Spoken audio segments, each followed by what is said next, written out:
시작해야 할지 모르겠네. 책이랑 강의가 많은데 뭐가 제일 도움이 될지 모르겠어. 이 영상은 황일동의 신용관리사 책이잖아? 이거 되게 좋아 보이는데? 공부 방법론 한번 봐볼까? 안녕하세요. 신용관리사 황일동입니다. 반갑습니다. 여러분들의 신용관리사 시험을 도와주기 위해서 제가 공부 방법론을 오늘 한번 말씀을 드리겠습니다. 신용관리사 시험은요, 객관식 시험이죠. 그러니까 그 내용에 대한 이해를 하고 오지선다해서 답을 찍어낼 수 있으면 되거든요. 그리고 또 하나는 절대평가라는 시험입니다. 커트라인에서 잘라서 떨어뜨리기 위한 시험이 아니고 일정 점수 이상 맞으면 합격을 시켜주겠다. 이런 취지잖아요. 그래서 이 두 가지 관점에서 어떻게 공부를 해야 되는지, 첫 번째로 우리가 공부를 시작하는 시점이 보통 시험 보기 한 6개월 빨리 시작하면 또는 4개월 요쯤 전부터 시작을 하시라고, 아니면 좀 늦게 시작하셔도 시험 접수일 있죠.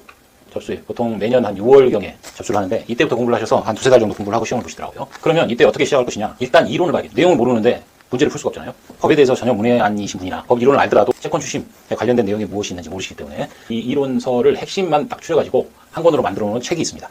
그 핵심 이론 책을 가지고 공부를 하시는데요. 제가 핵심 이론을 공부하기 위해서 강의를 해놨어요. 왜냐하면 우리가 시험 준비를 할 때 먼저 이해가 먼저 들어가야 되잖아요.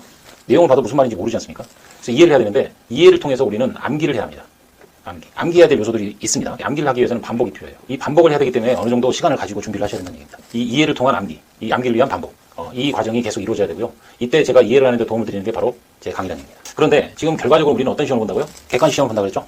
그러면 어떤 시험이 출제되는지 기출문제를 분석을 해야 돼요. 제가 이 책에서 특이하게 넣어놓은 게 뭐냐면 OX 지문을 넣어놨어요. 이론을 공부하고 그 해당 부분 옆에 기출지문을 OX 문제로 넣어놨기 때문에 거기다 답은 따로 달아두진 않았지만은 그 옆에 내용을 보시면 정답을 알 수가 있거든요. 그 부분을 보면서 이게 기출문제 출제가 되는구나. 또 하나는 그러한 OX 지문이 많이 있는 부분 있죠. 그 부분이 시험에 사실상 자주 출제가 되고 중요한 부분이라는 얘기입니다. 이렇게 강작 조절을 하실 수 있도록 이 OX 기출지문을 넣어놨기 때문에 이게 매우 특징이 있는 점이에요. 그리고 이걸 공부하면서 동시에 뭘 해야 되냐면 단원별 기출문제집을 만들어 놓은 게 있어요. 원래 그 출제를 할 때는 연도별로 나온 문제를 보면 여기 막 섞여 있거든요. 그래서 제가 그 해당 단원에 해당하는 문제들로 다 편집을 해가지고 단원별로 기출문제를 풀어왔기 때문에 이 이론을 공부하면서 그 단원이 끝나면 단원별 기출문제로 정리를 하시는 겁니다. 공부하면서 바로 OX 기출지문으로 해당 중요도를 파악하시고요. 한 달 정도 남으면요, 이때는 연도별로 기출문제를 모의고사 형태로 모의고사 형태로 실제 시험을 풀어봐야 되지 않겠습니까? 시험 시간을 정해서 그렇게 해서 딱딱 풀어보고, 그래서 이게 내가 어느 정도 실력이 되는지 몇 점 정도 나오는지 이런 것도 감을 잡아야 되니까 이게 막 섞어진 문제를 풀 때는 또 다르거든요. 단원별로 풀 때하고. 그래서 이 기출 모의고사도 제가 매년 시험이 끝나고 강의를 해둔 게 있습니다.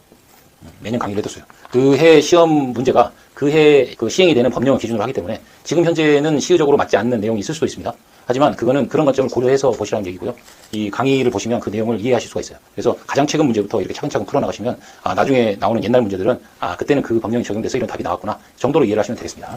그리고 시험 보기 한 일주일 전쯤에는 그 해 나온 개정 법률이라든가 또는 명령이라든가 또는 그런 제도들 있죠.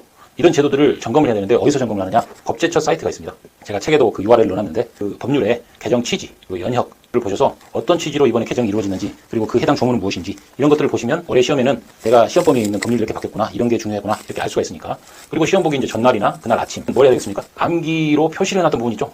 예컨대 처벌 규정이라든가 뭐 징역 몇 년에 벌금 얼마에 이런 거 있지 않습니까? 또는 숫자가 나온 부분, 뭐 소멸시효 기간이 몇 년이고 뭐 이런 것들은 직전에 눈으로 바르고 들어가셔야만 시험 볼 때 딱 찍어서 낼 수 있거든요. 그래서 그 암기가 필요한 부분들을 체크를 하시고, 그리고 시험장에 들어가시면 이 절대평가라는 시험은 요구하는 수준만 넘으면 합격이기 때문에 그렇게 어렵지 않게 충분히 합격의 영광을 누리시라고 생각합니다. 자, 여기까지 보겠습니다.